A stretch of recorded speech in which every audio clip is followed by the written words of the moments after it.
Hello, this is Mike Brown and I'm back, and it's January 2020. You made it through another year. Amazing. And this refresher training for notary publics in New York State has a question. And the question is, are you including the venue when you notarize things?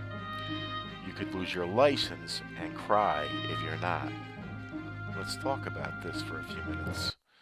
So here I have a screenshot of the New York State Education Department list of counties of New York State, and I checked it really quick, and I came up with 62 counties. I don't know if it's current, but anyway, the question again that we're back to is, where must you state you are when notarizing?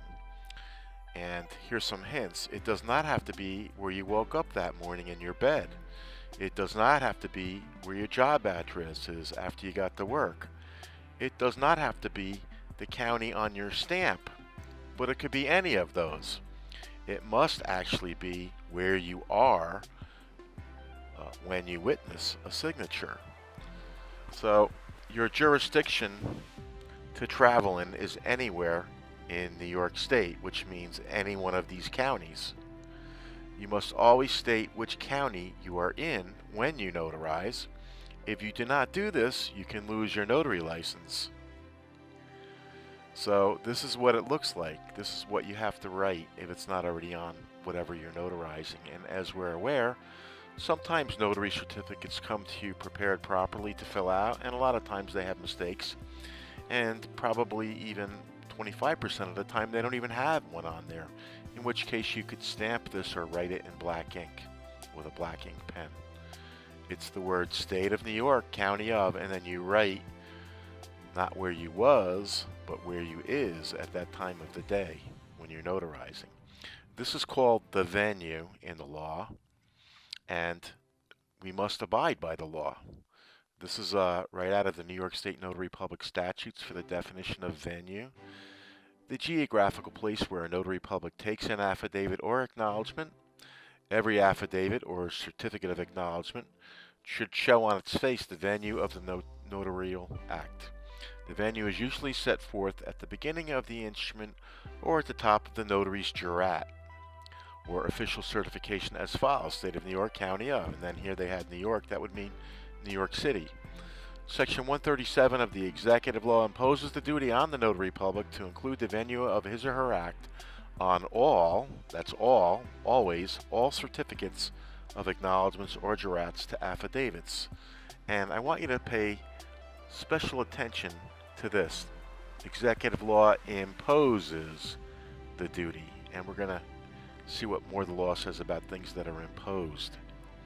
So, in Section 135 under official misconduct, a public servant, which would be a notary public, is guilty of official misconduct when, with intent to obtain a benefit or injure or deprive another person of a benefit, 1, he or she commits an act relating to his or her office, but constituting an unauthorized exercise of his official functions, knowing, that's intentionally knowing, that such act is unauthorized, or you knowingly refrain from performing a duty which is imposed upon him or her by law, or is clearly inherent in the nature of his or her office.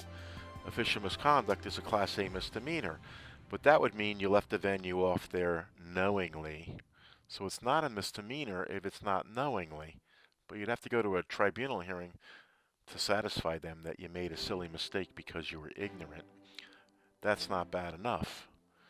Even if you did not omit the venue knowingly, your license can still be suspended or removed for 1, failure to perform a duty imposed upon you by statute, and 2, doing something that is prohibited by the statutes, like overcharging. So just show it to me, Mike. What are you talking about? Show me what those statutes mean. And this is all you really needed to see. Every time you notarize something, and in this case we used an acknowledgement certificate, same thing if you were using an affidavit certificate, above it, it said to put it above it, State of New York, County of, and then you're going to write where you are with the warm body you're witnessing, which can be the name of any county in New York State. I hope that explained it. I'm sure a lot of you fell into a bad habit and weren't doing this, So start doing it so you don't lose your license.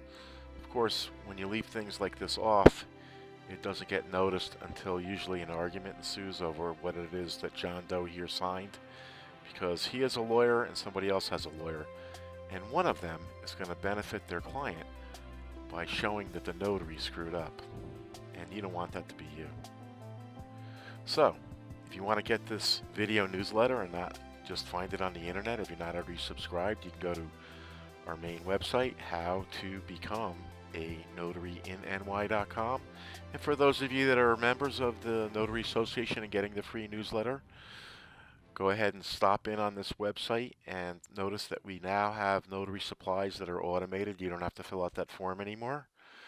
And you can do it all on the website. And for those of you that don't get this newsletter yet, go to the website instead of trying to find it on YouTube channels and join for free. Right? You're going to opt in. There's no cost. And if you haven't taken notary exam yet, there's a free sample practice exam here to see where you're at. And of course, we have live notary classes for 5 hours to get ready for the exam, or online ones available 24/7, 365. And read the student testimonials and reviews of those. We've got them backed up there for decades now, written in there, and really appreciate those reviews. They're all unsolicited, by the way. So give us a call, go to the website, and that's it for January 2020. I can't believe it. Okay, we'll see you next month. So you're saying I can ask this cat any question? The cat is connected to the computer. You just type in the question, it will read his mind. There the answer comes.